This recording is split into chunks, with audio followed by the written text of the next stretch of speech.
Section 1. You will hear a woman phoning a hotel about holding a party there. Now, you have various facilities, don't you? Are they all included in the price of hiring the room? The pool, for instance? Normally, you'd be able to use it, but it'll be closed throughout September for refurbishment, I'm afraid. The gym will be available, though, at no extra charge. That's open all day from 6 in the morning until midnight. Right. And the tennis courts, but there is a small additional payment for those. We have 4 courts, and it's worth booking in advance, if you possibly can, as there can be quite a long waiting list for them. Right. Now, could we discuss the food? This would be dinner around 7 o'clock. Section 2. You will hear a holiday company representative talking to a group of tourists in a large hotel about things they can do during their holiday. Hello everyone, I'm Jake Stevens and I'm your rep here at the hotel. I'm sure you'll all have a great time here. So, let me tell you a bit about what's on offer. I'll start by telling you about some of the excursions that are available for guests. One thing you have to do while you're here is go dolphin watching. On our boat trips, we pretty well guarantee you'll see dolphins. If you don't, you can repeat the trip free of charge. We organise daily trips for just €35. Unfortunately, there aren't any places left for this afternoon's trip, but come and see me to book for later in the week. If you're energetic, I'd recommend our forest walk. It's a guided walk of about 7 kilometres. There'll be a stop halfway, and you'll be provided with a drink and sandwiches. There's some fairly steep climbs up the hills, so you need to be reasonably fit for this one, with good shoes. Oh, and bring a waterproof in case it rains. It's just €25, all-inclusive, and it's every Wednesday. Then on Thursdays, we organise a cycle trip, which will give you all the fun of biking without the effort. We'll take you and your bike up to the top of Mount Lana and leave you to bike back. It's a 700-metre drop in just 20 kilometres, so this isn't really for inexperienced cyclists, as you'll be going pretty fast. And if it's a clear day, you'll have fantastic views.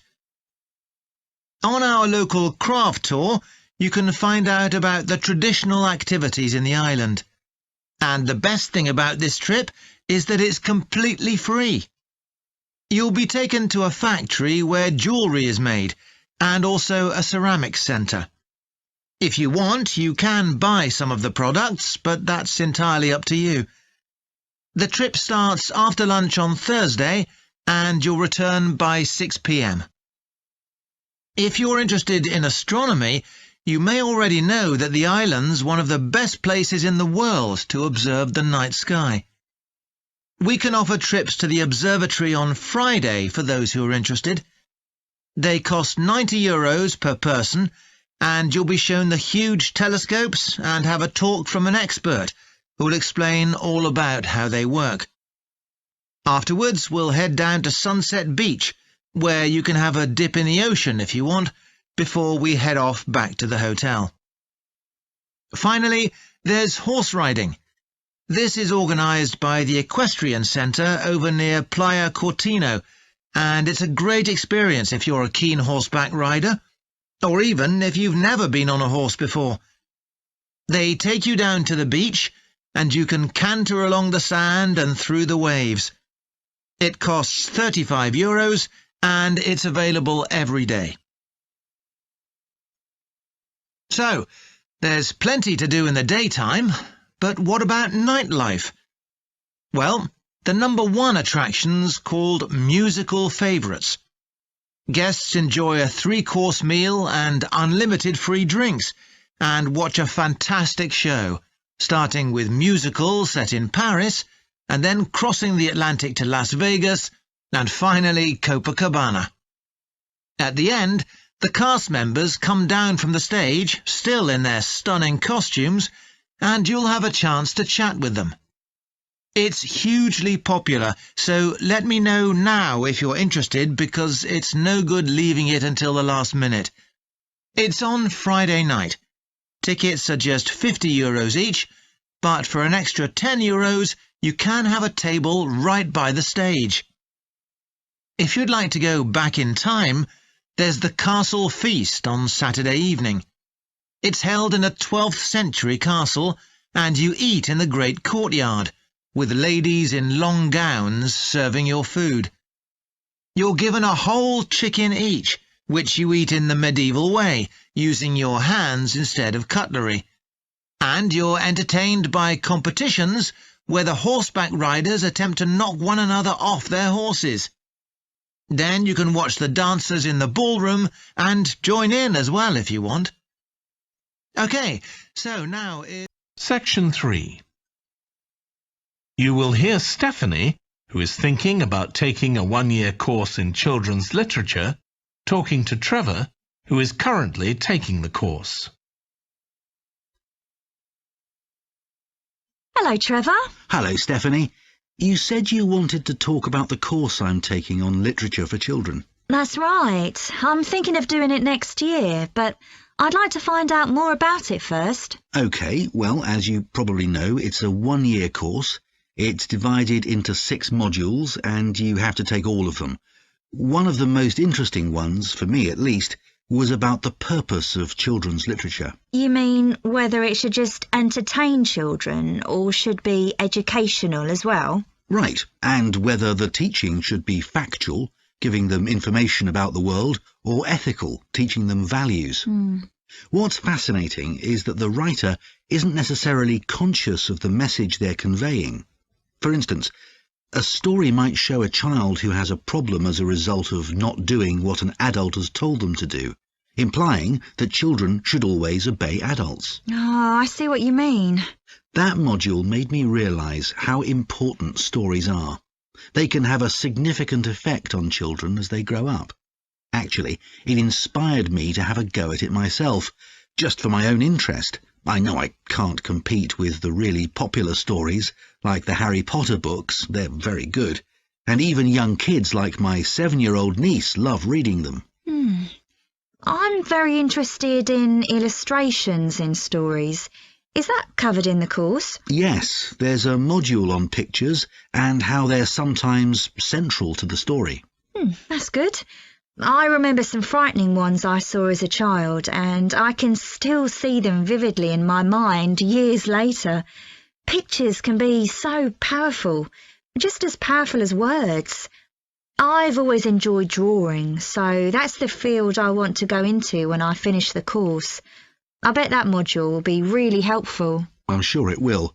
We also studied comics in that module, but I'm not convinced of their value, not compared with books. One of the great things about words is that you use your imagination, but with a comic you don't have to. But children are so used to visual input on TV, video games and so on. There are plenty of kids who wouldn't even try to read a book, so I think comics can serve a really useful purpose. You mean it's better to read a comic than not to read at all? Yes, I suppose you're right. I just think it's sad when children don't read books. What about books for girls and books for boys? Does the course go into that? Yes, there's a module on it. For years, lots of stories, in English at least, assumed that boys went out and did adventurous things, and girls stayed at home and played with dolls. I was amazed how many books were targeted at just one sex or the other. Of course, this reflects society as it is when the books are written. That's true. So it sounds as though you think it's a good course. Definitely. Have you been reading lots of children's stories to help you decide whether to take the course? Yeah, I've gone as far back as the late 17th century, though I know there were earlier children's stories. So does that mean you've read Perrault's fairy tales, Cinderella, the Sleeping Beauty, and so on? Yes, They must be important because no stories of that type had been written before. These were the first. Then there's the Swiss Family Robinson. I haven't read that. The English name makes it sound as though Robinson is the family's surname, but a more accurate translation would be the Swiss Robinsons, because it's about a Swiss family who are shipwrecked, like Robinson Crusoe in the novel of a century earlier. Well, I never knew that. Have you read Hoffmann's The Nutcracker and the Mouse King? Wasn't that the basis for Tchaikovsky's ballet, The Nutcracker? That's right. It has some quite bizarre elements. I hope you've read Oscar Wilde's The Happy Prince. It's probably my favourite children's story of all time. Oh, mine too. And it's so surprising because Wilde is best known for his plays, and most of them are very witty, but The Happy Prince is really moving. I struggled with Tolkien's The Lord of the Rings. 3 long books, and I gave up after 1.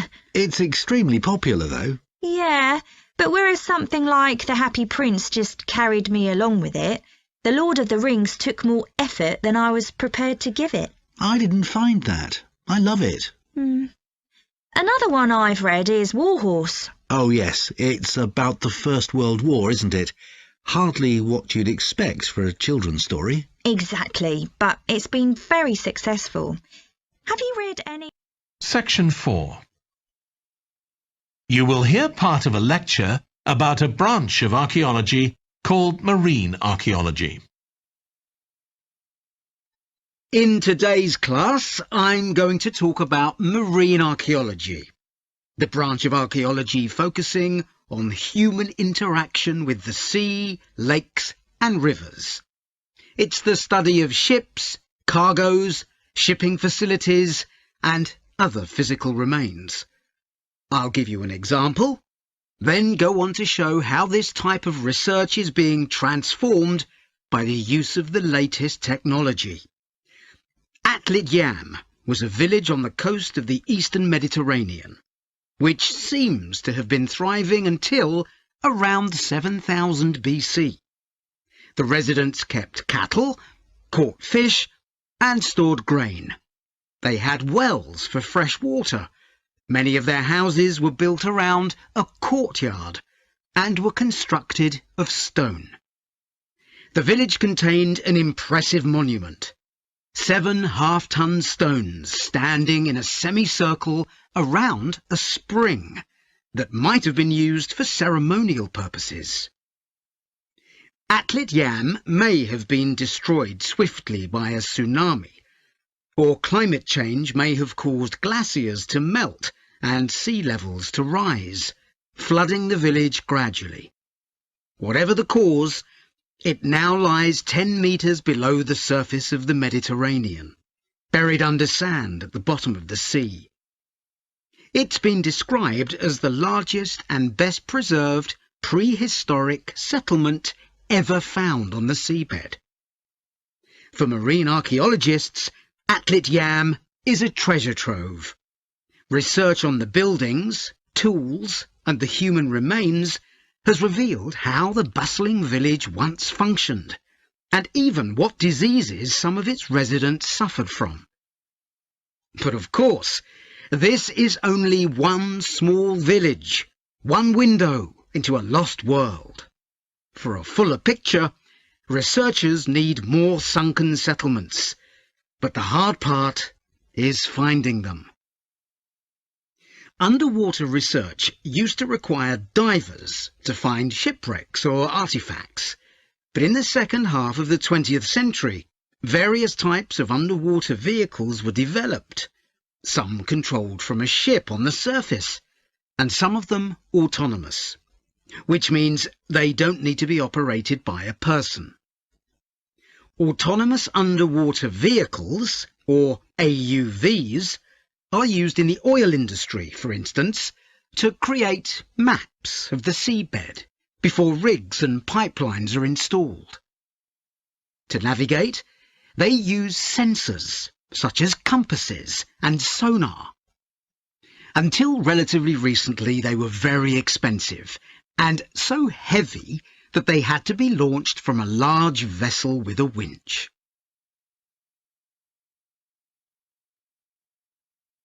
But the latest AUVs are much easier to manoeuvre.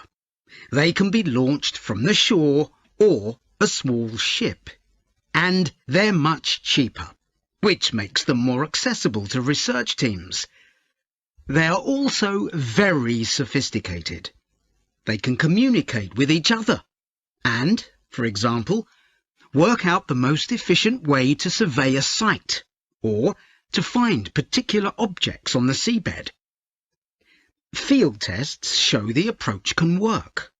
For example, in a trial in 2015, 3 AUVs searched for wrecks at Marzi off the coast of Sicily. The site is the final resting place of an ancient Roman ship, which sank in the 6th century AD, while ferrying prefabricated marble elements for the construction of an early church. The AUVs mapped the area in detail, finding other ships carrying columns of the same material. Creating an internet in the sea for AUVs to communicate is no easy matter.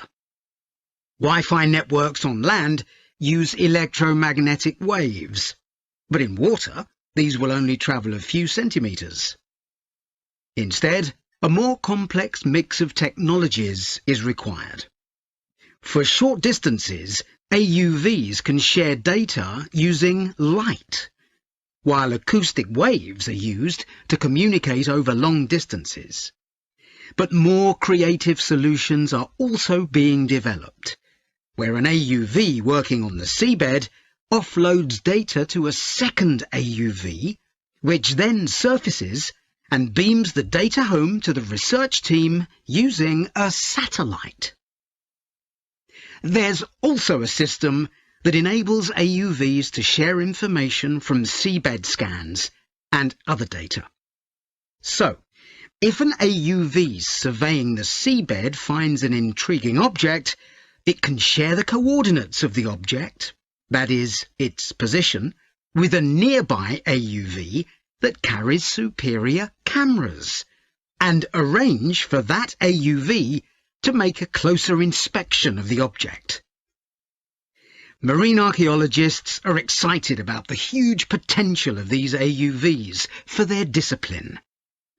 One site where they're going to be deployed is the Gulf of Baratti off the Italian coast. In 1974, a 2,000-year-old Roman vessel was discovered here in 18 metres of water. When it sank, it was carrying medical goods in wooden or tin receptacles. Its cargo gives us insight into the treatments available all those years ago, including tablets that are thought to have been dissolved to form a cleansing liquid for the eyes. Other Roman ships went down nearby, taking their cargoes with them. Some held huge pots made of terracotta. Some were used for transporting cargoes of olive oil, and others held wine. In many cases, it's only these containers that remain, while the wooden ships have been buried under silt on the seabed. Another project that's about to be